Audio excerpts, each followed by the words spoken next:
Assalamu alaikum, good afternoon, listeners. Just give me a minute. Let me try and share this video, and the program will start. It's today the just a minute. Very good. Today is Monday, the 24th of May, 2021. The time is just gone about 18 minutes past 4 in the afternoon in Birmingham, England. And it's me, Suleiman Ben Swari, coming on Facebook Live. And just be a minute.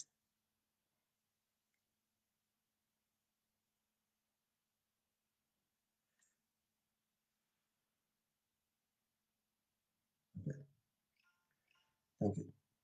Yeah, it's me, Suleiman Ben Swari, coming on Facebook Live to have a conversation to catch up with the events happening in the political front, and to address it based on the evidence we have seen again, caused by the incompetence and corruption of the failed leadership in the country. And the reason for this conversation is we are seeing the evidence. These are things that we talked about before. And when we emphasize about the failure of leadership, the incompetence, the corruption, this is what we've been talking about, and the need for us to find solutions, for the need for us to hold the government accountable and hold the stakeholders accountable. Now the evidence are in front of us. But as we have said before, the reason we're talking about this, all these issues are threat to our national security. They are threat to our society. That's why we should have done something about it. That's why we have governments, to make sure they govern effectively in order to take out the threats and make sure that people live in peace, harmony, and progress. And this is the failures we have. That's why we haven't got the peace, the security, the peace. And obviously, majority of Gambians are suffering. This is not about making any excuse for anybody doing wrong, but we have to accept the conditions that they live in are part of factors that makes this thing wrong. And I have seen apologies of government, again trying to blame the people for the wrongs. Yes, there's an aspect that the people play, but cannot be done in absence of leadership. And it's the failure of leadership, failure to have a transitional government, failure to have a government that will come in to reform the institutions and so the government works effectively. Instead, what we had or what we have or having is Barrow trying to entrench himself, and he is incompetent. The government is incompetent and based on corruption. The entrenchment is based on corruption. The entrenchment is not about betrayal of the trust, betrayal of the agreement that it's a transition. No, that's not the issue here. That's a major factor, it's a major issue. But the reason these things are happening because of the corruption that he's trying to use to benefit himself and benefit minority of people around him in order to entrench him so that they can continue. Why did I say this? The evidence is here. If reforms were done and the economy picked up, crime was, security sector was fixed, and every Gambian or Gambians have hope, then he could still betray the people and we will not have these problems. But because of his incompetent and corrupt, he cannot achieve this. Now we are living through this and living through this evidence. And this is just the beginning of what might happen, what can happen. If we are not careful, some of these things happening can be a fault line. Fault line to what? To, be a catalyst to an open conflict. Some of these things happening are very serious. Now we have an epidemic of crime, on youth crime, and male crimes. Both. We have youth crimes, as we have seen our youths, due to what? The influence of drugs and alcohol and other social factors. Other social factors. And these social factors that's where part of this that will hold people accountable. So issue about parenting, issue about society, and issue about other things. But we elected a government to lead, to create a conducive environment where the private sector, where the public sector, where the civil society, as society will come together. All the sectors, critical sectors will come together in order to put things in order and move forward, and they fail. And why is it posing a national security threat? Because the project that Barrow took up have failed. His project have failed, miserable, because he was assured by people that don't know, that that have this mistorted message or idea that an incumbent wins election, which is a complete lie. You don't win an election just because you are an incumbent. You need to be a sophisticated incumbent. You need to have control, and you need to have programs. There are many things that you need in order to win. It's not taken for granted, especially what we have seen in this recent history. We have seen in Africa, Europe, and anywhere else that incumbents have been losing elections due to the factors that have changed. Now, states don't have monopoly over message, information. This is very important. And now the Africa, the population are youths, are very youthful. Now, these things are dynamics that do bring about change if you do the right thing. That's why we are hopeful. But again, it's not about change of moving one president, bringing another. It's about change of bringing the conditions to change. And that can be done by people. It's not about bringing an individual. It's about bringing, leadership in place that will form a government and so to work inclusively and bring in the talents of Gambians and put safety nets for Gambians who are disadvantaged to build a country and based on democratic principles. This is what we are struggling for. Now, why is it posing the threat now? The project has failed. He thought that he had to go just build roads and bridges and that's it. And now he cannot even accomplish these projects. And because of, again, what undermined him is the incompetence and corruption. We have seen roads in KMC being built. Within weeks, you can take the roads of, they are already creating potholes because of the way contracts are awarded. Everything's about kickbacks and the president and the people around him, and they need the money in order for them to entrench themselves. But they forget that the corruption, what it does to it is affect the nation and affect the nation badly because of it leads to crime and loss of moral, values and everything else. It's just the main ingredients that destabilize a nation. And now that's where we live in now. But as we said, we're going to discuss more based on these evidences that we have. The unpopularity of Barr, because his failed project failed, and he's now desperate and ready to post and posting him, as a security risk to our country, threatening the peace and stability of the country. And I'll touch on that when I talk about this the voter fraud being planned.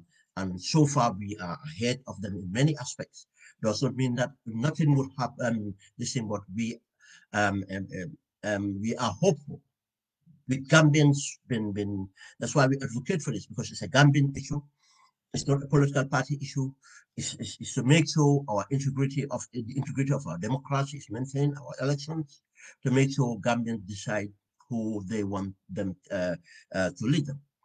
And it's a crime and it's a destabilizing factor, and that's why we are fighting against it. We'll talk about that, but we have to look at all the evidence before we get to that. This evidence is about the disappearance of Amada from the scenes. If Gambians can remember, just after the when they were going for their presidential show, I made analysis, and some other people did, and I said it was complete failure, and it's not going to yield what they expect to do. Why? Where is that evidence? Why? Sorry, why I was just so courageous to say that is based on the lack of competence in the party, lack of sophisticated politicians, strategies to run a political party. It was lack of sincerity in the party, lack of, ideology, lack of belief. And everybody else was motivated by one thing alone, to make money for themselves. We have seen that building up, and that's everything they talk about. That Alan Kesor into the blue.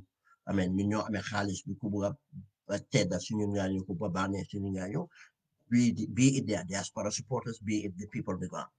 Then we know and we have seen the evidence from where when they join the party or when they're part of the party or executive or whatever it is, we see the change in them and we see the change in what they acquire as wealth.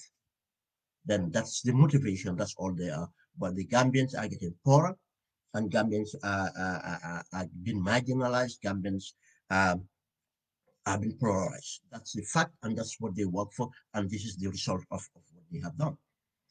But we said that, and the proof is and on Ahmad after and on the day of the lunch, as we said, we all see the stadium. Ahmad went and rescued Barrow from the podium because everything got mixed up. Because Barrow was stunned. The time they announced the party or whatever it is, before he finished the speech, the technically the stadium was empty. Then the people that came in there were manufactured. To be brought in there, they didn't come because of they want to hear the president. They didn't come because they believe in the party. They do programs or anything. They didn't come because of the president was inspiring, the party was inspired, or nothing, not absolutely. They came in there because of that was a fact, because of we heard about the things the lies that they spread, about the museums to attend and other things that people they paid and brought around. We have seen all that, and it completely failed because they didn't. They weren't inspired by it. The reason they came for was finished or wasn't there, and they walked away. While the president was still on the podium, he had not even finished his speech. And from there on, the procession, what to do next, even was lost. The person chairing the decision was completely out of depth. I might have to come and rescue the president and walk him out. Something happened after, something we talked about. When Ahmad stuck to someone he trusted within the party and talked about issues that he was not happy with. What Ahmad said was that the NPP have failed. Because at that time, before NPP, the Ahmad Congress, what NPP wanted or Barrow wanted was Ahmad to technically merge his party and be part of the NPP. He doesn't want Ahmad to stand the party to stand alone in order to be kind of a coalition, or he wants to the party to melt into NPP. Ahmad was not happy about that. Ahmad kind of resisted and Ahmad went on a negotiation.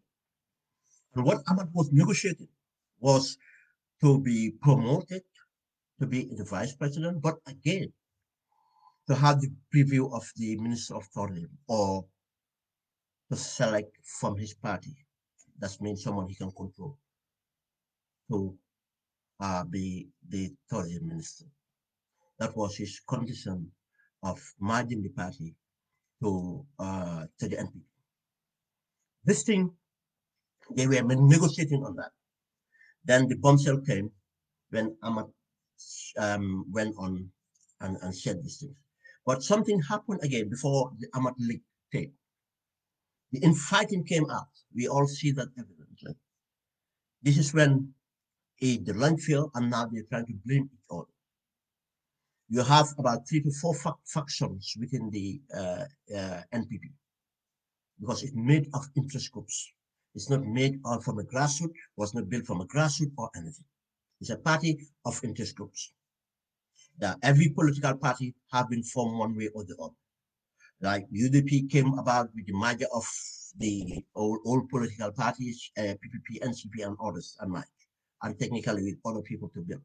PDIS came out from their ideology to try to build a grassroots and build a grassroots, so that's how they came about. Other Mama Kandi came out on a strategy of coming out of the APRC to run on a ticket of, siding along to build a party. Everything else. But there's nothing you can talk about apart from interest groups. And these 4 interest groups starting to blame each other. But mainly 2 interest groups doing the blaming and blaming each other. And these 2 interest groups were something they perceive, we perceive, or they identify themselves. And these people are mainly people from the UDP that went to Bath and who termed themselves, according to their tribe, Mandinka. They believe that they can bring the Mandinka vote to Bath. And you have the Ahmadba circle or the people around Ahmadba who they perceive that they are the fullest, they can bring the fuller vote to Bath. You see the tribalists they play. Then you have the Banjanites. These are the politicians, the ministers, and their interest group that originated from Banjo. Then you have the APRC, people that came from the APRC, the Syrian guys and others, the Lamin Queen Jamme and others that came from the APRC. You have these 4 interest groups to be around that. There's no natural, grassroots or independent things. That's why you have the incompetence like that. And what happened was the Dusano group and others turned around to say to Barrow, this is our problem. We cannot because of their life. They might have an element of truth in that. But because they fail to mobilize, wherever they go in their Maninka dominated population, they cannot bring people out. They turn around to say, you see, it's Ahmadba problem because now Ahmadba have alienated the Mandikas from the past because of the way he acted, what he said. Now we cannot bring the Mandinkas to the party. and Barrow started to get confused. Next minute, Ahmad Bah turned round with his group to say that you gave all these positions to the Banjamites. How many ministries? What did they bring for you? What politics? They couldn't contribute anything. They bashed on the Banjamites. They, the same people turned around and said to, Barrow, and all these APRC people are now starting to take over. This is both the Susanos group from the UDP and from Ahmad Bah group, the group Ahmad Bah group, attacking onto the Banjamites and attacking to the APRC that they're taking over, and what did they bring for you? Barak become confused, and this thing went on, and the infight went on, and now the accusation started. They started to accuse each other of taking money or the money given for them. The millions been given out since the NPD started in order to mobilize, and just was not safe. This is they blame the lack, the corruption within them. You see, corruption against for what had happened, because from the beginning of NPP, and when they came with this Barrow movement nonsense, they had people that they were paying salaries, and for some reason the salaries stopped, and unknowingly to them. And when it come out that, oh, we haven't seen these people or their mobilization, they said, look, we were not giving funds, or our salary have stopped 3-4 months ago. This is why you don't hear the Barrow youth movement anymore, because everything just melted off. This infatuation, while this thing was going on, Ahmad Bah came out with this conversation, and to my understanding, the conversation was recorded by the participants. I still don't know who the participants. I have an idea. I have narrowed it down because of the language being spoken. I've narrowed down to 1, 2, 3 individuals who are close to Barrow, and this conversation was recorded and passed to Barrow, and Barrow feared. Literally, Ahmad Bah said, you see, even if I didn't rescue him what you call it, at the stadium, nobody even know what to do. I went and got him off the thing. Now everything have failed because of this, because of that. And now he want me to melt my party into his party. I'm not going to do that until I have what I asked for. And if people can remember, go and listen to Ahmad Bah's speech at his Congress, or so-called Congress. Ahmad Bah said they're going to they will make Barrow their candidate. You see, he have made it specified that NRP is NRP. We are going to make Barrow our candidate, but we are going to negotiate. We're going to negotiate to make Barrow our candidate. Now, he's trying to say that it's not automatical that Barrow is our candidate. And he has made it clear that NRP would going to continue to enter to function like an individual party. It's not going to melt in to the Barrow. And Barrow was not happy. Dembo by force saved the day. Dembo by force said to Barrow. And Barrow said he have to sack him. And if you sack him now, we are done. Because we'll have nothing to hold on to. Ahmad Bah will go on a side. And now, where is our base? We haven't got the base yet. Now it's done on Barrow. Then Barrow continued, accelerated his move onto the APRC. If you remember, then you see the external affairs minister started to travel more. Equatorial Guinea, Guinea-Bissau, Guinea-Conakry, Senegal. They tried to move, and they sent the Guinea-Conakry president went to Equatorial Guinea to see them. Guinea-Bissau president went to Equatorial Guinea to see them. Obviously, Senegal would not go. These people these are the friends of Yajam. Remember, during the negotiation, the Guinea-Conakry president was on side of Yajam. But the Guinea-Bissau president is a step brother or half brother of Macky Sall, technically. Now, if he goes in, he can try to do a rich assurance. He doesn't know Yaya Jammeh. Now, on behalf, no, we'll do that. There's no problem with that. Now, let's settle this. Yaya Jammeh categorically tell them, piss off. He's not a fool. Yaya Jammeh gave preconditions. He has to be in the country, and his assets have to be returned. That's the deal Yaya Jammeh asked for. That's why if you hear all Yaya Jammeh didn't know, this is it's an impossible scenario Yaya Jammeh gave them. It's impossible scenario Yaya Jammeh gave them. Now, what does not happen? Now, finally, they tried everything, and now that became a desperation. Let me stay there. I'll come back to that. Let me just continue Ahmad Ba. Now, Ahmad Ba made a disappearance. Now, from there on, Ahmad Ba still was hopeful of getting a deal, believing that Barrow is desperate. But you know, these people, the mindset they believe in Marxism, and they have other influence. Barrow is completely confused. Barrow is desperate. Barrow is scared. Barrow knows what is coming up to him. He's going to lose election, and he's not going to only lose, he's going to lose badly. This is his person because there's no base. Then they have to build an executive. Did you hear a Congress? No. Now the executive exposes the facts that I'm telling you, and look at the executive. The APRC took the chunk. Where is the UDP of Barrow? None. Technically, they are absent.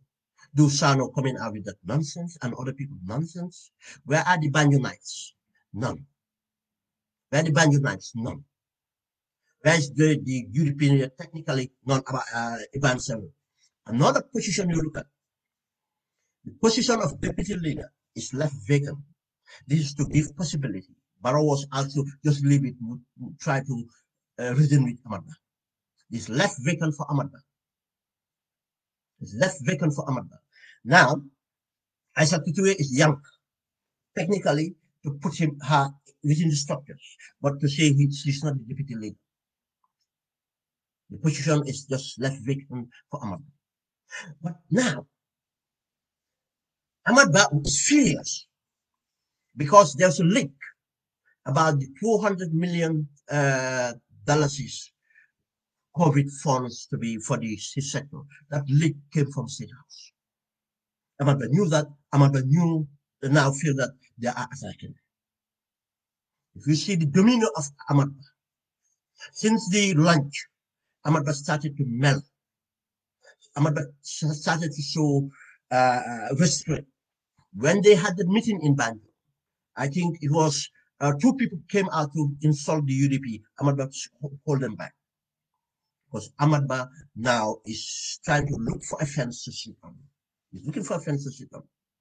And if you know Ahmad Ba, go and ask people who know Ahmad Ba and what happened 2016 and every time there's a negotiation or something to be done.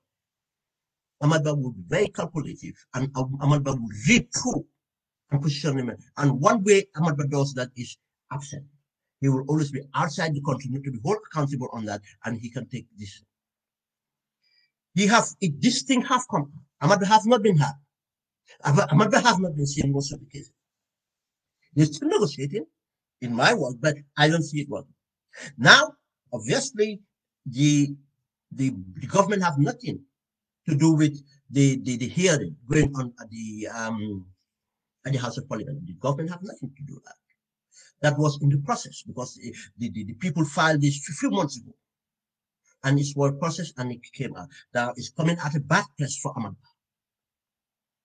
But Ahmad Ba is confident that Barrow is not going to touch him because he knows a lot about what has happened the time they continue together. The corruption they both did when they went around, some of the things they're accusing Ahmad Ba at the tourist development area, it's him and Barrow Kahoot. Him, Barrow, Justice Tambedu, what's his name again?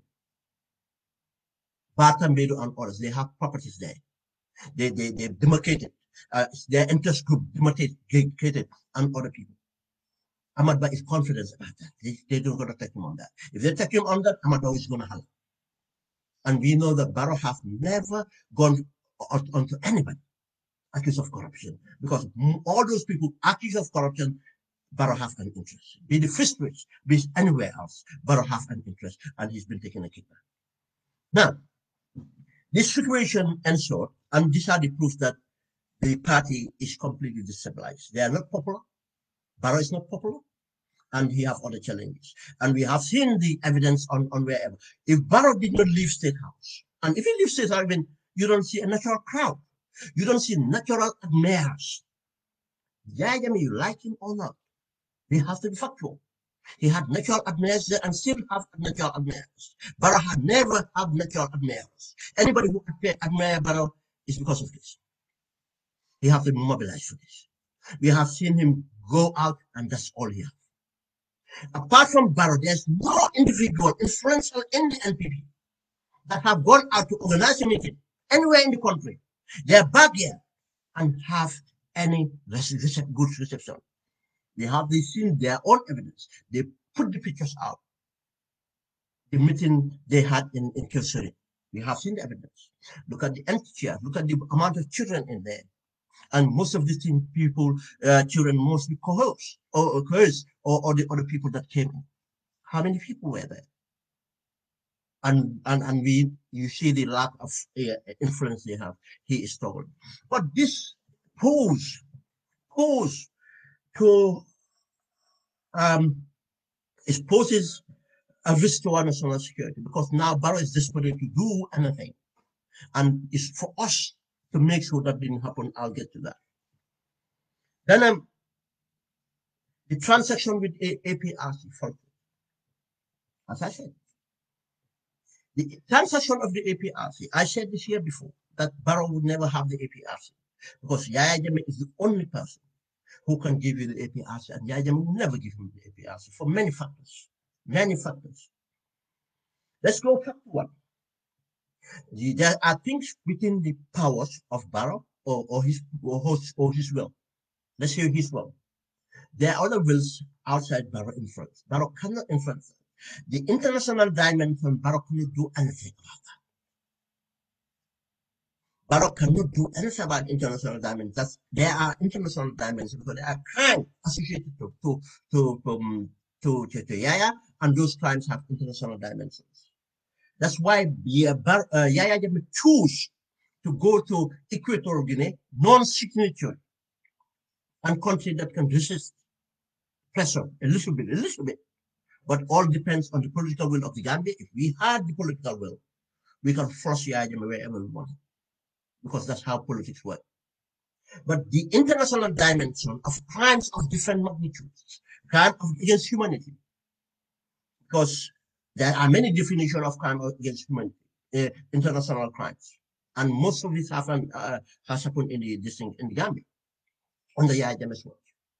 But the money laundering, drugs trafficking, arms trafficking, they are all dossiers available. It's a matter of time Yaya Jammeh will be hunted, and then Barrow have no. Now let's come to things that Barrow have control of. Now, Barrow believe in mistakes, Marabouism, like many Gambians. You think Barrow would take any action or decision serious as reconciling with Jammeh and bringing him back to the country without consulting his marabouts? Not marabouts in Senegal, Guinea-Bissau, and everywhere else.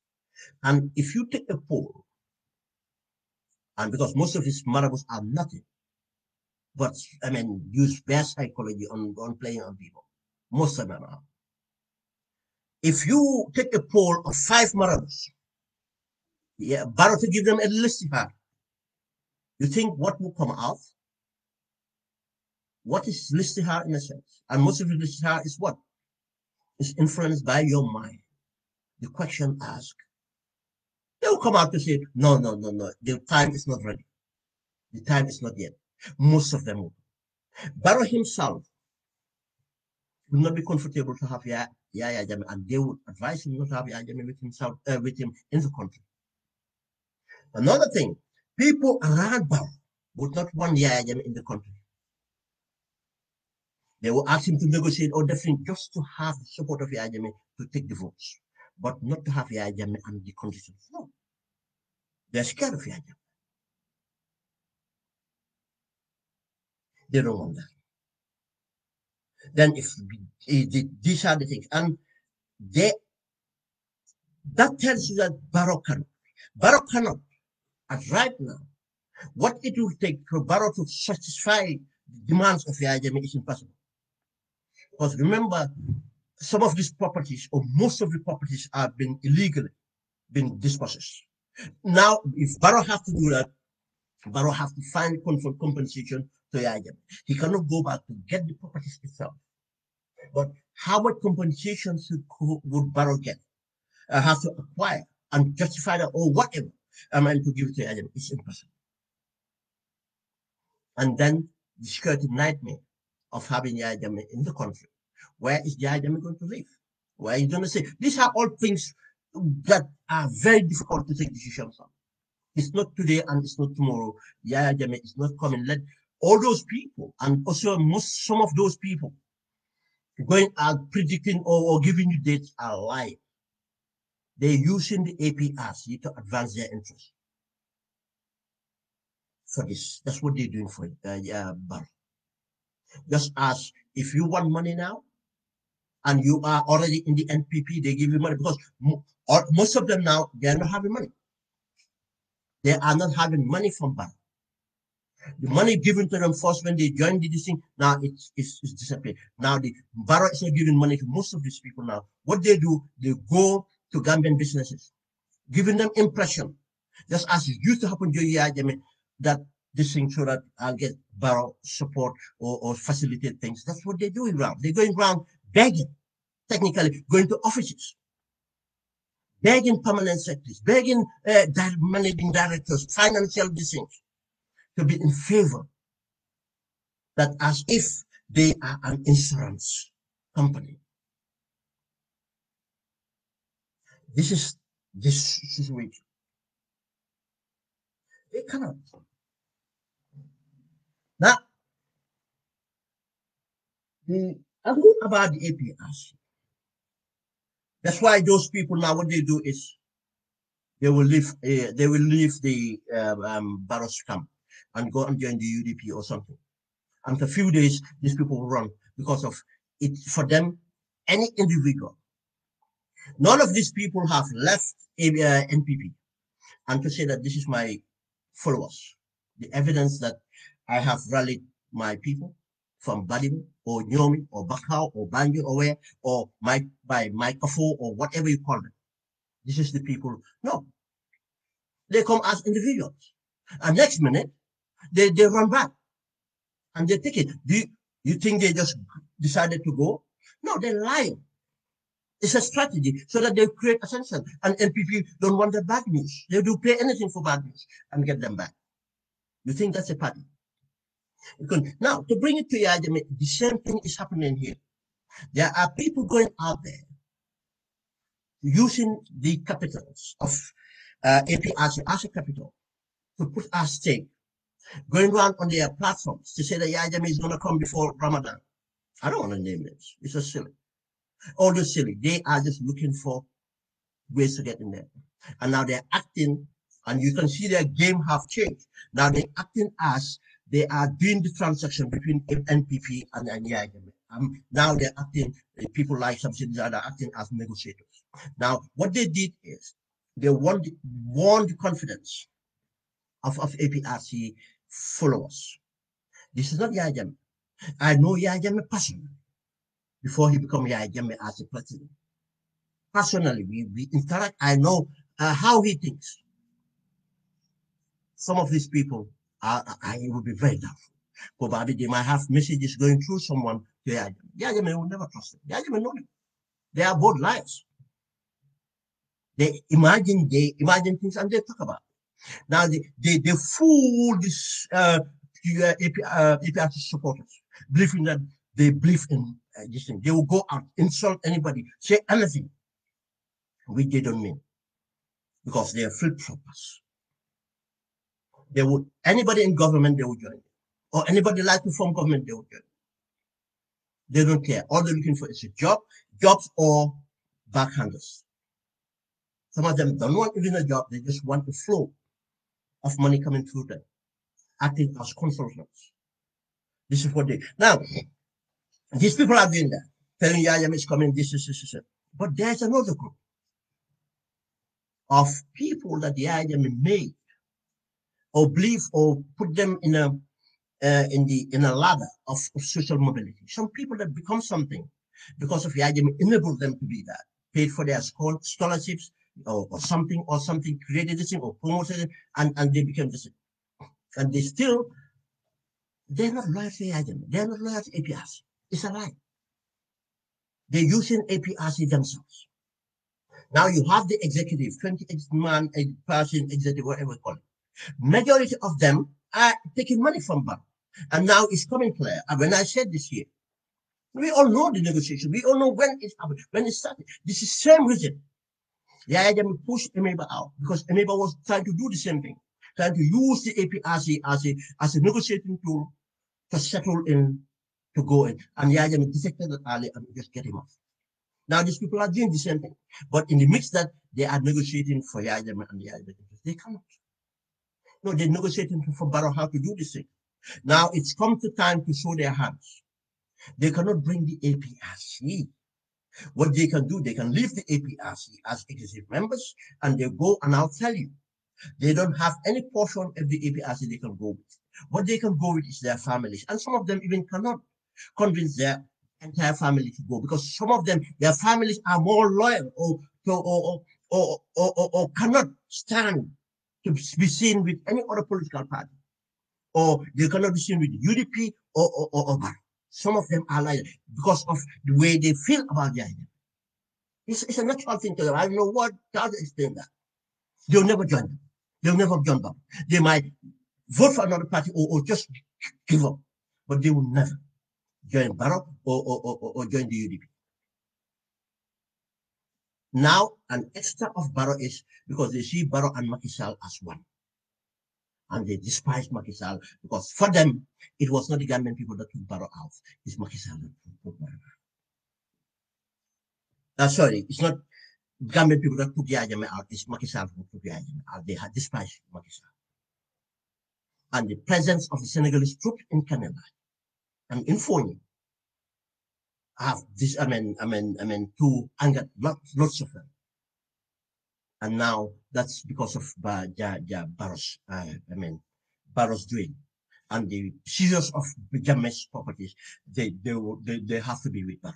They have to be with Jammeh. Now these people can go.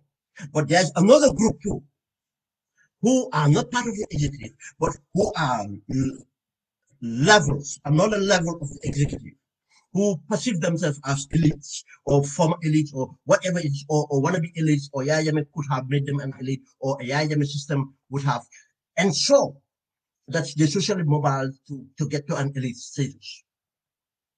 You have two groups of that. And we have seen part of that group have already demarcated and have joined Barrow. And individuals, those people cannot even take their families. These people are people that fell out with them during the dictatorship, but have never declared. They still, what they do at that time, remember, you fell out with Jammeh, you don't join another party, you stay there and be in the midst of, and trying to get the Jammeh to get you back to, your job. That's what they do. They affiliate to the APRC. But unfortunately, 2016, Jammeh was kicked out. But now Barrow came, now they have that bitterness, and these are the people that went to the TRRC and complied. And some of them now are governors. I think the governor of Central River have not gone to the TRC, but one of them is kind of those people I'm thinking about, and other people. And Jesus, remember Jesus from police and other people like that.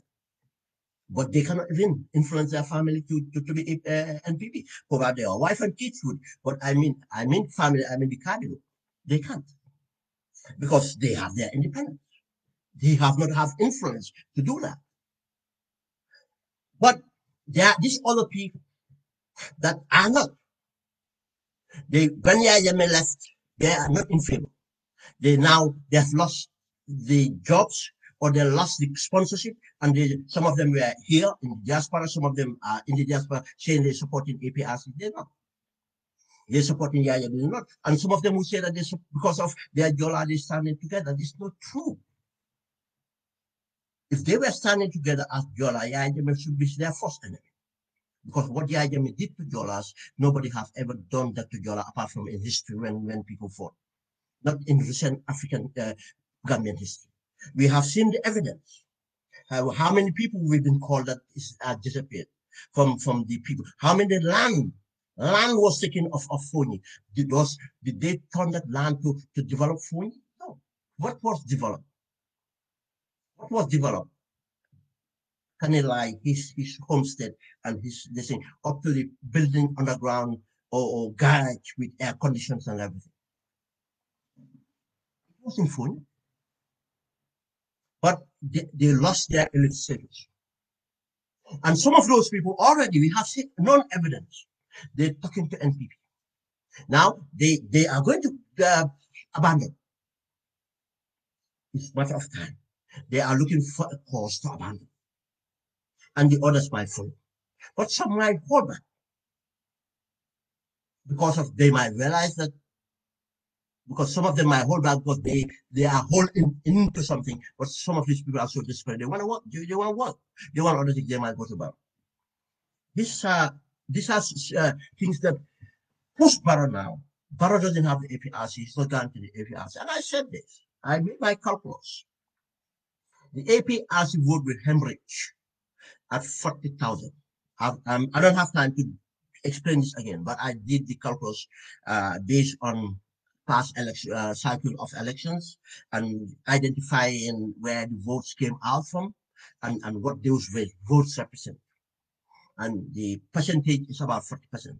But these things too, that's about when I last depend on factors going to elections, because at the time of elections, factors will be present due to new certain candidates, due to other factors will present that will take votes out, and the factors going to present are likely to take votes out of the APRC and give them votes. Then every political party have a chance to get former APRC members to vote for them. As Barrow have, every other party has that. It's up to what the parties do in order to get that. So because these people are Gambian, they might be in a different camp, but don't see them different. Now he has failed to do this. He's desperate. Now he doesn't have a base. Where's his base? No. Everything is based on money. Okay, he's going there, give someone. You see what happened in Kilsary. What I think, I'm analyzing based on the picture, what I see. What's likely to happen? They go there, get 3-5 people from that area, give them money, organize a meeting, force. These people look at the people they can bring in. They bring in the people they can bring with the little money they have. But the rest of the money is going to their pocket, the little bit of money. And if you understand intelligence, what you look at the table. I'm not going to say more, but look at the table. That table tells you a lot. That there are so-called high table where this tells you a lot. That's where the information will come from. And part of the information, a major part of the information comes in from there. And you build it up with other things. That's what they are. That's why it's not natural. It's not people being inspired by the party. It's not people being inspired by the success of a party, the programs of the party. It's not people inspired by the party leader, the charismatic of the party leader or anything. No. Because the government have not been doing that. The government have not been communicating. The party have not been communicating.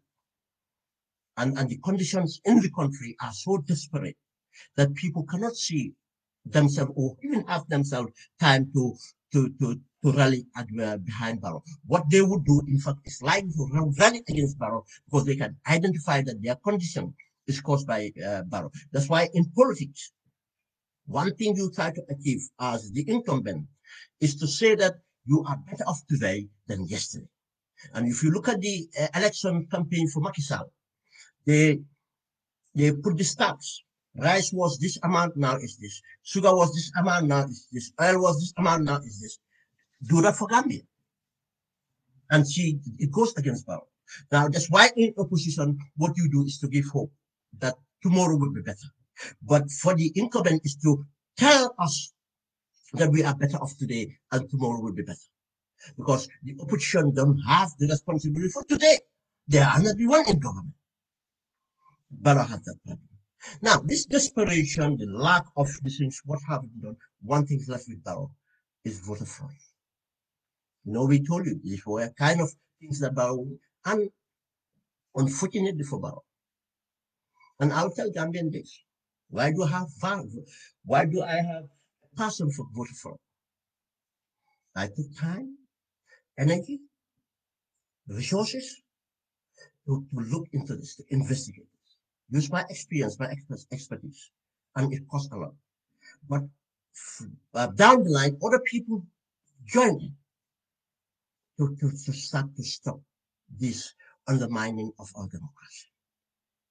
This was gallant soldiers, part of the Gambia Army Forces, young soldiers that gave their life to make sure, with information in hand, they make sure we win that election based on the APRC office taken out of action, the voter cards, 300,000 taken out of action. I did my research and wrote a document about 15 pages on how it was done. Let me just give you a run to understand. That's why Barrow have a problem. We know how this is. The history, this did not start with Barrow. It did not start with the idea. It started with Jawar's government. What happened was, in the time of Jawar government, it's as we have in the United Kingdom. The amount of MPs you win, you to, then you'll be in government. It's not based on the amount of people that vote for you. It's not the popular vote. The popular vote started in 1982. Then what happened was, in order for the PPP to guarantee, remember when PPP first ran with UP, it was a margin of 1. And that one defected from the UP and to join the PPP. You see the history, what informed the voter fraud. Now, because of this, they start to influence the votes by registering people. And it's not unique. When we say voter fraud, it doesn't mean people from Casamas, Jolas. No. It's from different nationalities and different areas. Depend on the border and depend on the settlements. You come to area of Bakaus or area of Serekunda, you have mixture of both. You go to some areas, it have mixture of different. Now, in order to win, a small margin, it was not an industrial scale. Small margin was done. Probably, I cannot quantify it, but I did quantify the item one, and I have that facts, and I'll tell you how I find out. About 5 to 10%, let's say, and specific, not all the constituencies, but areas, what we call marginal constituencies, marginal constituencies, where is small margins or sort of, or with marginal and they lost or marginal when they win. Because you remember Oye Jallow lost his first election at I think Oye lost his first election or a narrow thing, but Serekunda became Serekunda is Serekunda West. That's why PPP used to lose Serekunda West. Now, and they had, because of they could not have enough people to register on Serekunda West. Jibujan used to be on that end. You see, these things there, and other areas. Basse, some areas, Tumanna, that's why MC Cham was losing. Part of MC Cham winning was voter fraud and other. Different constituencies. It worked for them to guarantee, but not much, wasn't big. But when Yaya came, the same people within the PPP, and even some who were in the NCP, when they joined APRC, these people formed. APRC was formed by PPP and NCP. Go and look at the original executive of APRC. You have the Fode Makalos, you have the EK SARS, you have the Buba Bandes, and go on. The original. And these people introduced the system of registering, but again, it was not the argument. But he was popular at the beginning. It was not much, but again, it's illegal. And did it decide the elections? Yes. That's what you asked. Was it big enough to decide the election? Yes, it did. And other factors. That's why Yahya Jammeh re-election was never free and fair, and Yahya Jammeh cannot be ever called a democratic government or election. Because the fear factor, the other unfair decisions earlier about the voter decision was present from the first ballot. It went on. Yahya Jammeh become unpopular and things started to be difficult. This is where he changed the 50 plus one on other things. He had other mechanisms. I don't have time to go into that. He used political instrument that he used. But let's just concentrate on the voter front. Now, Yahya may have to do something. Now, the 10% or less than 10, about 10% he started with, or 15% he started with, have to be doubled to 30%. I'll tell you how the 30% came up. In order to guarantee. And if you have a 30% of 800,000 votes, would work out at 200,000. Because part of the investigation, people that were involved and told us Yahya Jammeh asked for 300,000 votes to guarantee a win. That's why he said, Solid Masane Lusasuma Jine Shanem. 300,000 votes. That's where it came out. The word 300,000 votes. 30% of the voter base. Then, obviously, marbles have to be increased. Because the margin of marbles we had for growth was little. But if you need 30,000, can you remember when Esas Bukaresi was in Taiwan? Yeah, they may have delivery, Esa brought marbles and to be given to the IEC. Why would someone who is part of a game produce the ball that would play in the game? No, the referee should produce the ball. The committee that organized the referee should produce the ball. IEC should have gone and sought out what they need. But the IDM brought enough. By go and look, people that have not followed before, go and Google that Esa Bukaresi from Taiwan bringing marbles to the IDM. This is how to, in order. I am not saying that Esa Bukaresi knew then it was part of this. I don't have facts on that. But those marbles, what it was needed for, it was to increase the demand that needed in order to do the fraud. Now, again, you have to understand that you cannot just go and register people. You have to tell it. You have to tell it with population census. Population census, what it means, not only the population of the country, but again, it has to make sense. How many of Gambians should be of age 18 and on? And other factors were present again. Now, when I did the research on this, now I said, no, then if you have to start to ask questions from the roots coming to the stem branch and going off. I said, now, he got this thing, and now how does he do it? I have to find out how, and then look at it. You find out around the same time, I forget the dates.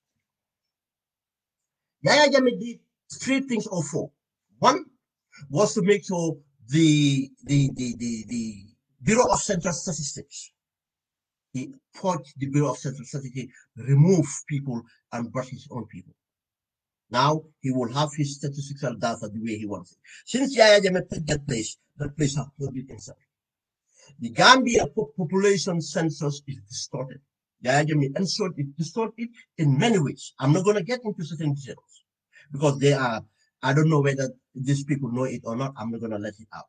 But I find out the other thing he did and how he used that to serve his purpose.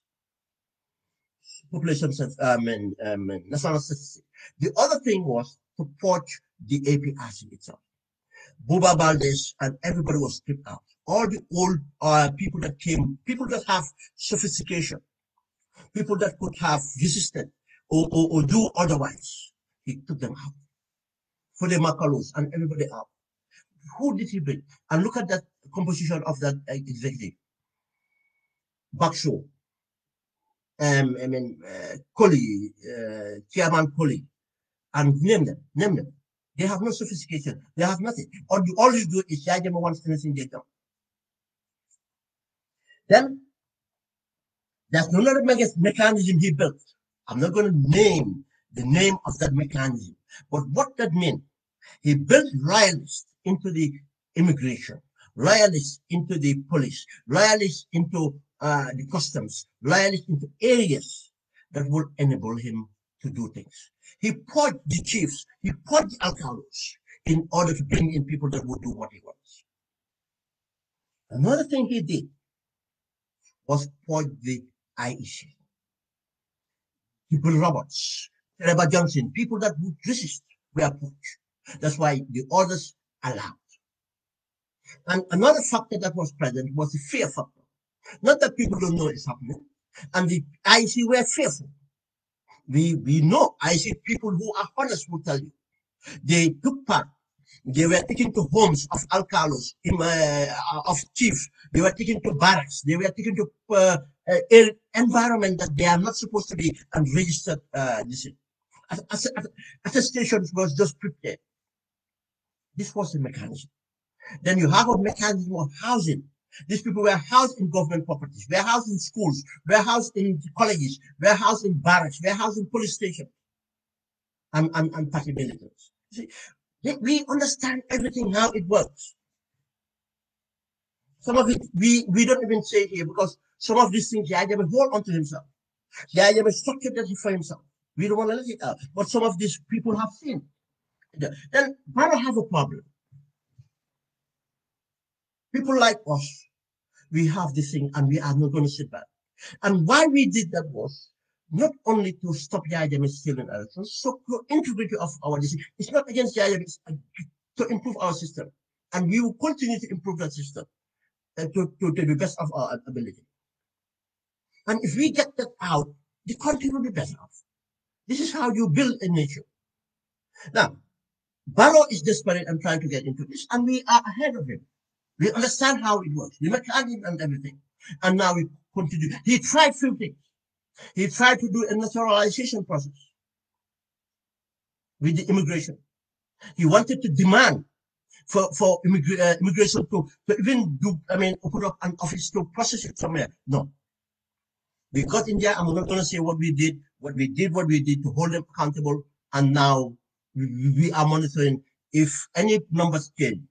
If we, what I mean is, if we sit down today, 2021, 2020, let's say 3 years, we look at the growth of how many people have registered, how many people have naturalized, and just saw a spike of naturalization, we will ask what the spike for. If we said every year we have 200 people naturalized as Gambians, and it's the increase, either increase or decrease, whatever it is, about 2% or 3%. But so instead we have 1,000% increase. That we will take it to court. We'll go to the Supreme Court to subpoena and bring out this thing and audit this thing to prove it. And anybody found wanting, you be done. We are living in a democracy. We can use the rule of law to make ensure that country works. That's what we should have been. That's what we've been doing, and we're doing. And regardless, it favors every Gambian because it's for the peace, security, and stability of the country. It's not to favor any single political party. The integrity of this election is very important because if we manage to stop it now, no other government will be able to introduce it. But if we let it happen today, it will continue just as it started in our time. It will continue, and that would just destabilize our country. And this time around, in fact, if they force, I know that people will resist, and it might be a fault line. And I said any fault line in the country today might be a catalyst to destabilize an open country because we have a lot of crime, ticking time bombs in the community. The youths, the armed forces, and other things are all not reformed or empowered, and it might lead to something else. The social economic factors is out there. We all see it.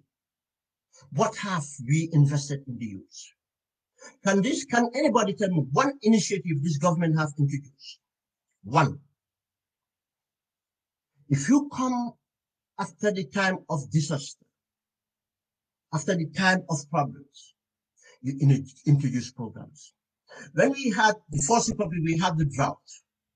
We introduced the and time, but that time even I've never heard of. It was not fashionable to talk about global warming, but deforestation was talked about. We had this binding declaration for the protection of flora and fauna, not only about stopping this, the national initiative. The felling of trees was made illegal. Charcoal burning was made illegal. Unless you bring it, this charcoal was even, I mean, just straight away, the political will, the leadership changed the mindset of Gambians until charcoal became so much available again. You have to do something, leadership. When we had the drought in that sense to regenerate the rains and so on, when we had some economic crisis, that was war, recessions and others, the Tesitur initiative was this thing to get to the cycle of Gambia. Tesitur, they couldn't get Tesitur. I mean, you localize it, nationalize it, you own it, initiative. I mean, we do self-help to work on the government side, you done that. I mean, I can go on and go on. One, it's not happening. With all the problems we have, not one, the government say, this is our program for you, this is our program for this. None. It's all chopping. The back way and everything we talk about it, none. The money that came for the back way, gone. No initiative. And now with the corruption and empowering few business people, the lack of competition and all this, what it create this economic hardship, and we all know the facts now is there. Nobody would be blamed for this. The government would be blamed for this, not creating a conducive environment. And the proof of this again, I will not even touch that one. Let me leave it. But let me move on to the crime and use, drug and alcohol abuse. As I said, we all witness what is happening. Let's not think that the reaction from the police is going to stop it. No. Yes, the police have a role to play, but this is an indication of failure of leadership. Youths, everybody, all youths want the same thing. They want to progress. They want to be something else. But in the lifespan of human beings, we evolve. And during that time, our environment is very important. How we are brought up, the environment we are brought up in, what we have access to.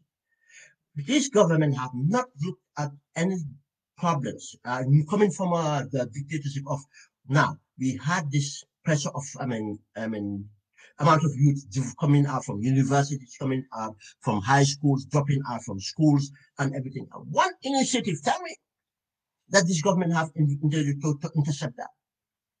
This government have not looked at the issue about alcohol and drug related issues. None. Have you ever heard them talk about it? No. In fact, this government make it more accessible by we have found, here the amount of drugs coming in been seized. And I said this always. What the Englishman said, the tip of the iceberg is that what you can see. You should be worried on what you have not seen. If you see this much, worry on what have I not seen? Because the iceberg can be dipped down into the water. Now we should worry what have not been detected. These are the amount detected, and those amount detected might likely, in fact, get back because of the cartel will not import that amount knowing that it's secure. It's secure. And I'll tell you, the cartel will get their stuff back. Any day they lie to you that they're disposing of, if it is tested, they will find flour. The cocaine is already getting out. Because of reason no prosecution, reason no arrest or anything. Right? Nil. Is because of the cartel have captured this government and they are in charge of their own destiny. Nothing will come out of it. If it was not for the international interventions, this drug would not have been stopped. We have seen every drug stop have just gone vanish. From the Lebanese drug stop and from the port, for the hashish and other stuff, we have not seen anything on hard anything. Nothing in the courts, not one of them being prosecuted. This is an environment that the government has created. He has not created a sanitized environment. Look, every youth would like to experiment what they can access. I can remember as kids, we used to experiment Bantiyumba. Girls and boys would do that for smoking. And some people would move from Bantiyumba and go to cigarettes, and some people move from cigarettes to other things. Now, if everything is available, what do you expect? The chances, you created more chances of a youth being a delinquent youth becoming a criminal than creating an environment that a delinquent youth can be productive.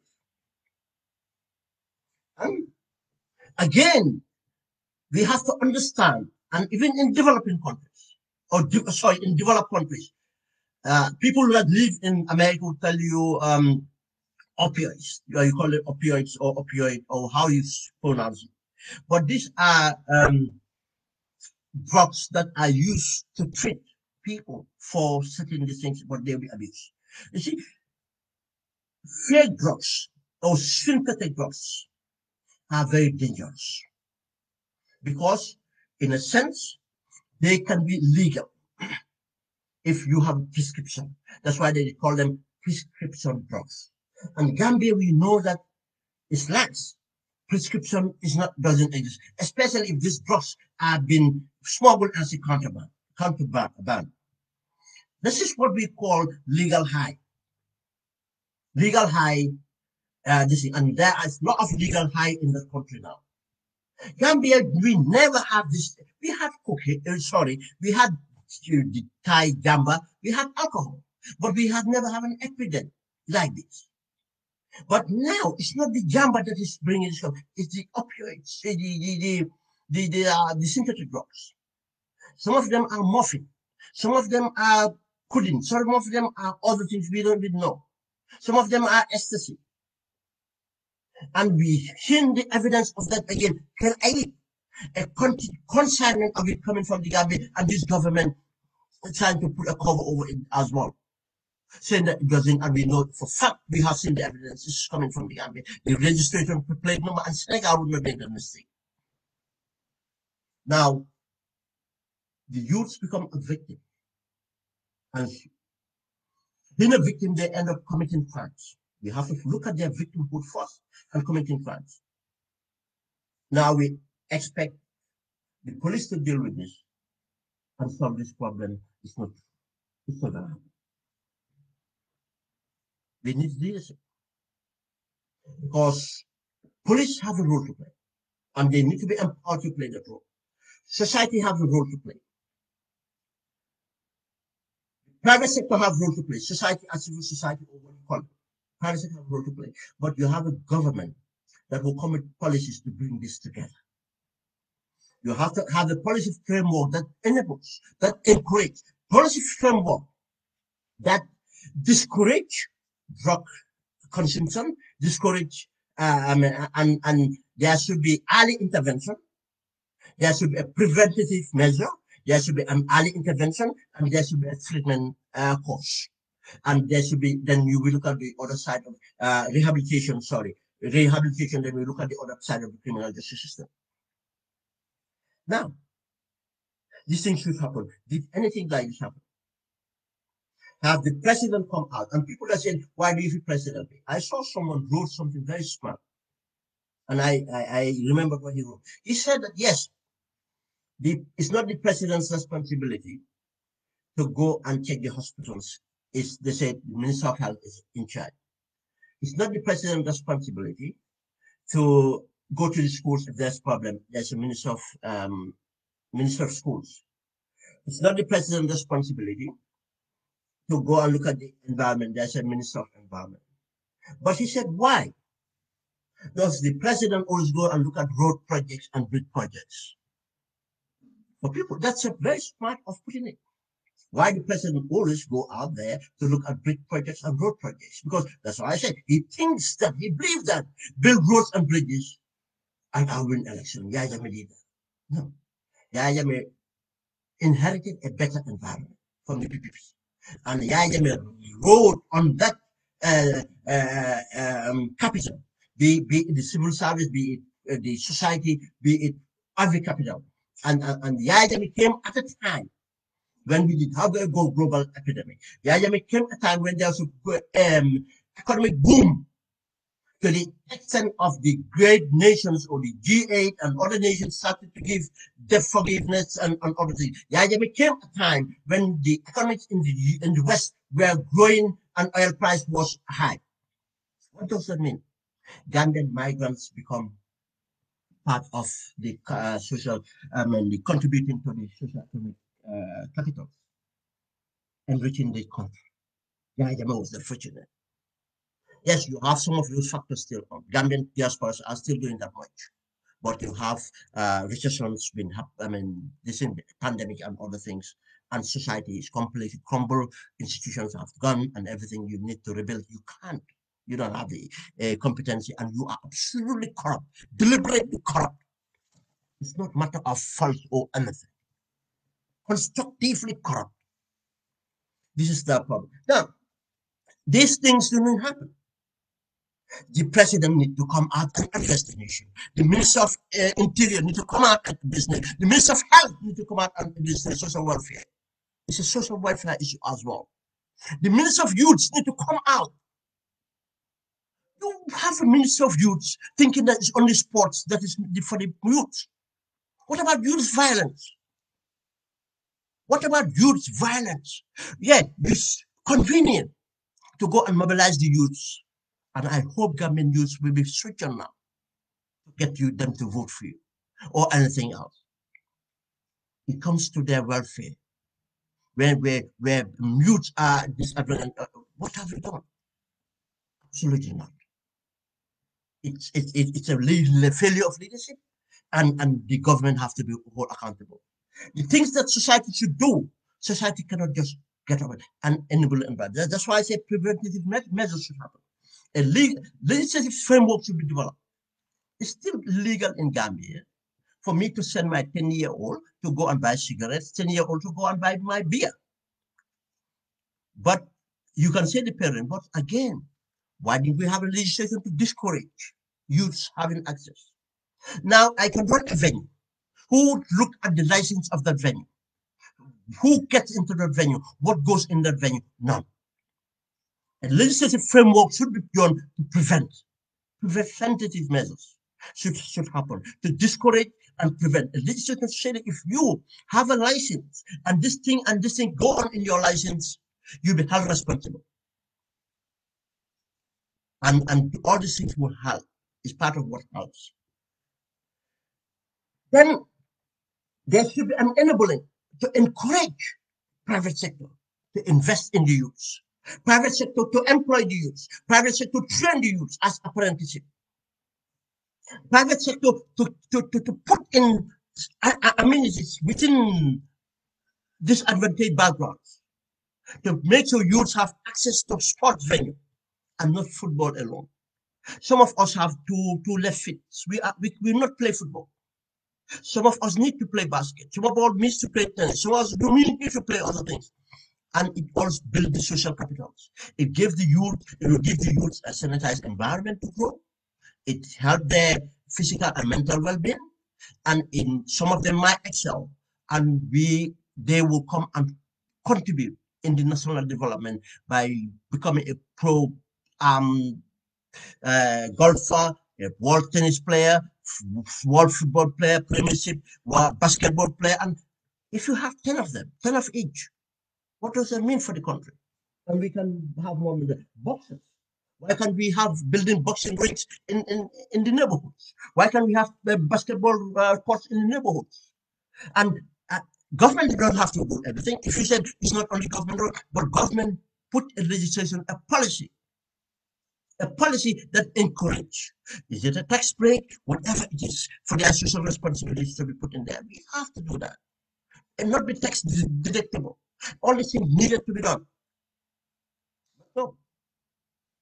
I mean, there's a lot. That's why I said it's not only the youth problem, and to react to it. Just to send the police to arrest them. Do you know the cost of that? Now, the police go every night and arrest 100, 50, 40. That's the numbers coming. Do you know what happened to these youths? They have to be processed. Does the police have the capacity to process all the youths, to keep them all the youths, to observe their human rights? and to make sure within 72 hours they are processed to the courts or dealt with. And you think that taking them to the courts and taking them to prison would solve this problem? Those youth will come back even to be more disease. And most of them, how much? The first offense. What? Possession of what? Possession of this. You go there 6 months. Time served, 4 months, they're out. Where are they going to go? They're going back into the same hostile environment. That's why we have to treat this as a national emergency. We have to treat this as a social health emergency. It's social health, addiction. That's why the youths are doing this, and we have to fight the cartel. But Adam Barrow cannot fight the cartel because he is in cahoots with the cartel.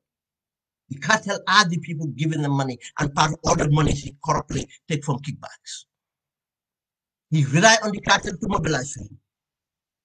Now you have to fight the cartel. You have to stop stem the flow of drugs, flow of synthetic drugs and everything else. You have to have legislation. You have to create this.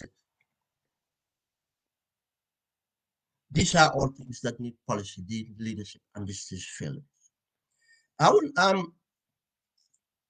come back to the issue again. Give an example about the robbery. The robberies, not robbery. How many of that happen? You think the youths are doing that? You think the youths are doing that? Why do you think the police are in handicap to deal with this? Again, I'll tell you another failure of Adamawa. You can bring the best IGP. You can bring the best human being. But institutions are not run by an individual. Institutions are run within a political arrangement. And those institutions are the operational organs of a government. If the policy organs, the control, overseeing body, this thing of this thing doesn't work, the policy doesn't work, the government doesn't work. Now, you have a new idea. What have you done? And now we expect the idea to create magic. Now, if the stamp of crime is not been dealt with, you know, idea be the full game. Then they improve. I'll come to Nawek. There's a big corruption going on in Nawek, and Adam Barrow is the center of it. And the center of it being foreigners again. I'll come to that. And that's the example of Nawek. Why now? They have a new power plant, they have a, but why is problems happening again? You understand what it takes, leadership, to fight corruption, incompetency, competency and fight corruption. But let's come back to this. Now you can get the best IGP. Now you blame them. Do you know the problems that Adam Barrow created? The failure of security sector reforms. He neglected, ignored the security sector reform. He gave positions to people who are compromised, who lack competency, who have no integrity, but who he perceived that would politically, make him achieve what he wants, and especially to the policy level. We have seen how compromised things are. Some officers are reinstated, and in the wrong one, and this is presidential directives to get in there. Now, you think the IEP can do everything? Do we understand the destabilization within the police? I give an example here. The present IG was dismissed by IJM, obviously wrongfully, and for refusing to do things that the IJM wanted. Now, the IG came back now, and it happens. Unfortunately, something happened, and now he was the deputy, and he have to this thing. But even before this certain thing happened, the former IDP was due for retirement. He was not retired because the president don't want to retire. I'm not talking of evil of the IG. I'm talking of what have happened. This is about our nation. It's important. That's why when we do things, we remember that we will be talked about. The politicization of the forces and what he expects. And we have seen the evidence from the 3 years judgment. We have seen the evidence from the wives leading um, police association wives and wearing Adama Barrow t-shirts, using police vehicles, and wife who are police officers going out there and showing their loyalty to Adama Barrow. We know then why he was favored and asked to sign a contract. It's not that he have an expertise that the deputy didn't have or the other people didn't have. But it happened that he have to leave office. And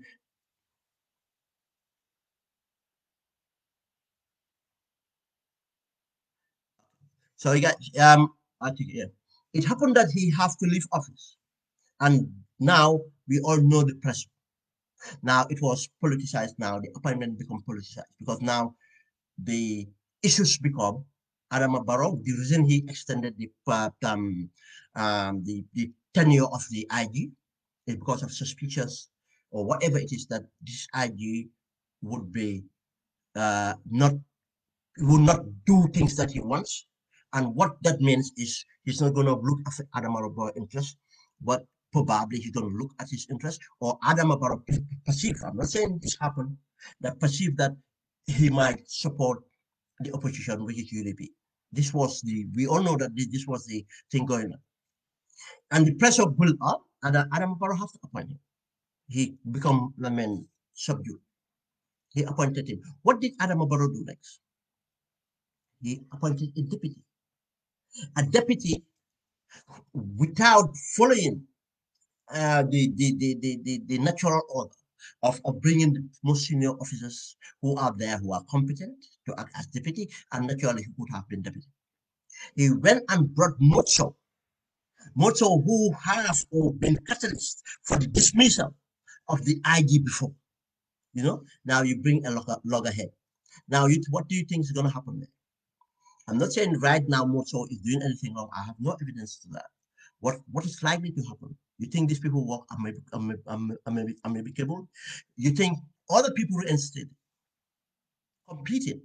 And these people, we all know, most of these people are not regimented. They don't have the discipline. They don't have the capacity to be what they have been when Yahya Jammeh sacked them.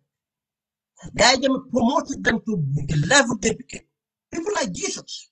Yes, they have myself that long in this thing. They never had the training. They never had the intellectual. They have had Jesus as a theology to be instituted to preacher. Yeah, they put him there for obvious reason. And you think that Jesus would change? And all these competing forces? That's one. And the other things are there. What is the resources of the police? Don't tell me that the government don't have the money to spend that. Because we have where government gives priority. Adam Alba having champion, we use our own money. Taking credit, but did we prioritize to spend on the youths? Did we prioritize to spend in society schools? Did we prioritize to spend in hospital? Did we prioritize to spend in at the police? No. Then the resources that police need are not there. Now to react for the police to get up for 1 week, go and do certain things in areas, but it's not sustainable. The next week you can go there. You can do it because of for others. You're not equipped to do it. You are not capacity. You don't have resources to do it. And these things cannot just stop because of you are arresting them. Because it's a conveyor belt. The environment is not sanitized. The things are being used are not being. It keep on going. It's not sustainable. Then these are the facts we have that we are not moving forward, and we are likely we are digressing, and we are likely to be destabilized. It's a matter of time. If we are run out of luck, we run out of luck. Any fault line can be a catalyst for a disturbance and an open conflict. Example of that is what happened in Sanya, a catalyst. A fault line was what a murder case. Native of Sanya became a victim of someone killing them, murdering them, a thief, a burglar, and that enraged the people because of the perceived that the police were not going to deal it right. The guys were going to get away. They had about rumors that someone is trying to spring the guy out of police custody to take him away. What happened? We have seen what happened. And if you think if that fault line happened in Sarakunda or in Birkama, you just imagine what could happen. And there are other factors around. You think the youths we arresting that going around stopping people, going around robbing people, what they would do when the country is complete chaos. Now the police are in every sector is confronted by. You think what they're going to do? You think they'll be in the demonstration? You think they'll be in there? No, they'll be going out to take an opportunity and to do things how they want. And these are the things we have to realize and know that it's not magic when we find out things because there are a way and a system and all. That's why when we talked about Adam Barrow, he's going to fail, he has failed this and that because of incompetence and corruption. Now, this is the situation we have. But we have to do something about this. We continue to do something about this and talking about this, advocating for this, trying to stop it, trying to stop the voter fraud and other things are part of what would help us. Because if these people get to the country to do it, we'll have a problem. Let me explain another bit about the voter fraud. Now, Ahmad is having another problem. You see, Yahya Jammeh was not the only one benefiting from the voter fraud. Remember, Ahmad said something that people that have their voter cards before should be allowed to register.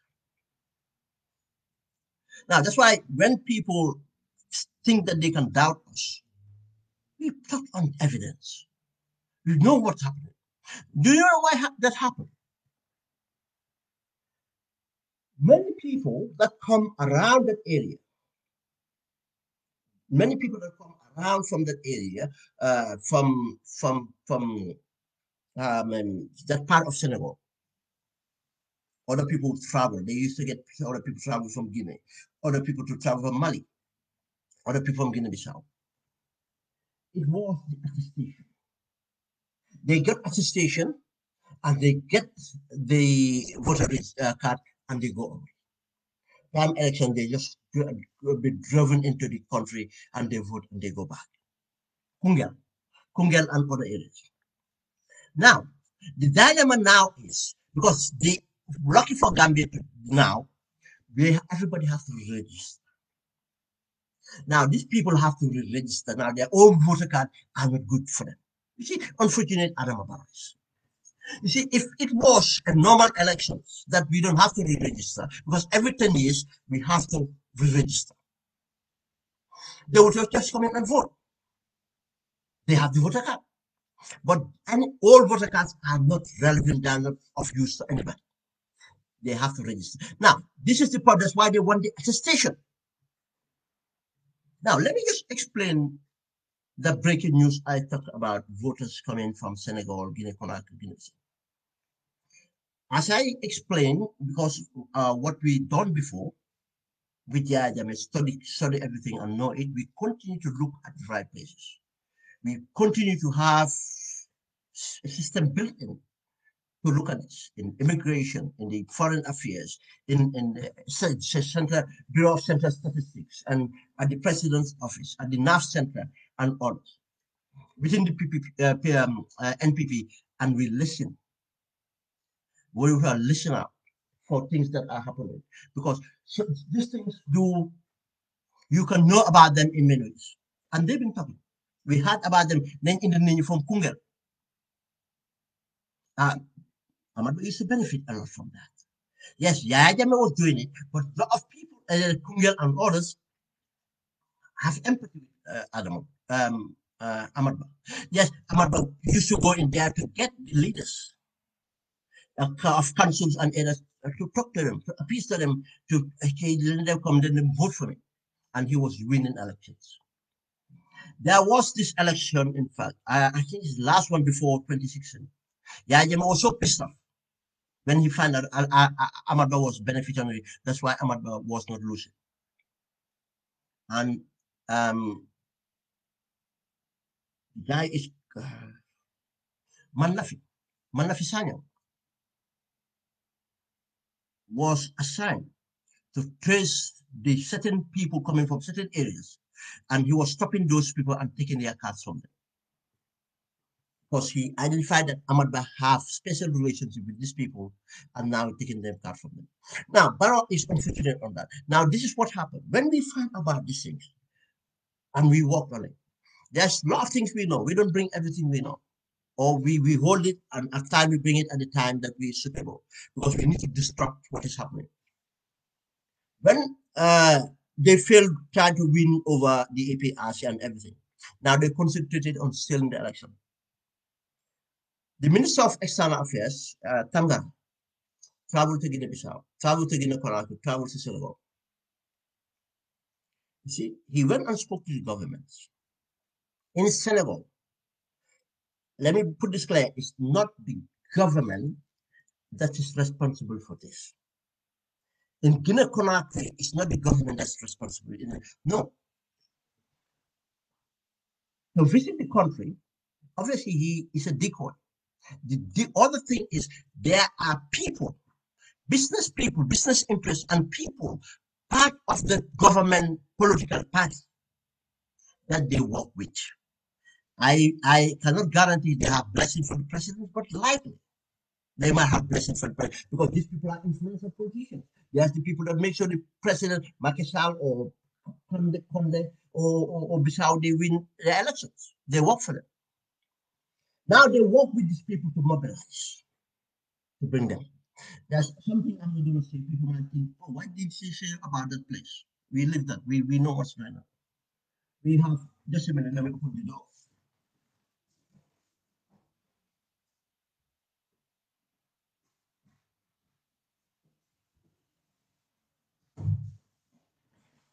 We have these people, and they mobilize. We never talked about Tangalo going. We kept quiet. And people, everybody thought it's going for Yaya. No, that Yaya things is dead. Now they're going to revive that. This is what they want. Then the next minute, we have information now. They're doing the second bit. You see, we have to leave them to get to a certain level. Now the president is going to meet the chiefs in this area. Some of the chiefs, not all of the chiefs, because some of the chiefs I mark them. They are not sympathetic to NPP. They're going to see some of the chiefs. They made the arrangements. There's something that happened there. I'm not going to explain that because for obvious reasons. But they arranged that. But in order to do that, because they don't want to summon the chiefs of state house. Because if they summon individual chiefs, it will be known and stuff like that. And so now what they did is to say that the president is going to visit the projects in these areas. We got the information 2 days before. We released the information that this is what the president is going to do. Before they announce it, they don't have a choice. Now, and we said, if the president didn't go, it's because of we break the news. What happened? The president have to go. Now they announced that they're going for these things and they cannot meet those chiefs. When they meet the chiefs, it did not work out because we already preempt that. The next minute, we know about the way they're trying to organize this. Small groups of 10 or something, small groups they tell us. And now they prepare, you know, when people go to Magal or Toss, they prepare badges, those badges to identify the group. And this is how they wanted to come to the country. They wanted to come through to the borders as we're going for this conference, we're going for this, we're going different things from different areas. As they come in and they will be received by the person to receive them, and they will go through the attestation. And that's why we make sure the attestation has to be done right. And every area has been, that's why we broke the news. It shows you how desperate it is and what Barrow want to do. This is the reason behind it. They need these people to vote because all those people that had voter cards before, everybody has to register, and these people don't have the document to register. What they have to do is to try to sneak in again to do the same thing. No, this time we are not going to let them. We know when Yajim was doing it, but the fear factor, nobody can stop it. That's why we gave him his own pill. We went and got rid of it. And now these people wanna come into the seminars with other thank you guys. I stayed longer than planned, but the people that's coming in, you can start from the beginning to get the program. I'm so tired now. I'm going. Have a good day. Thank you.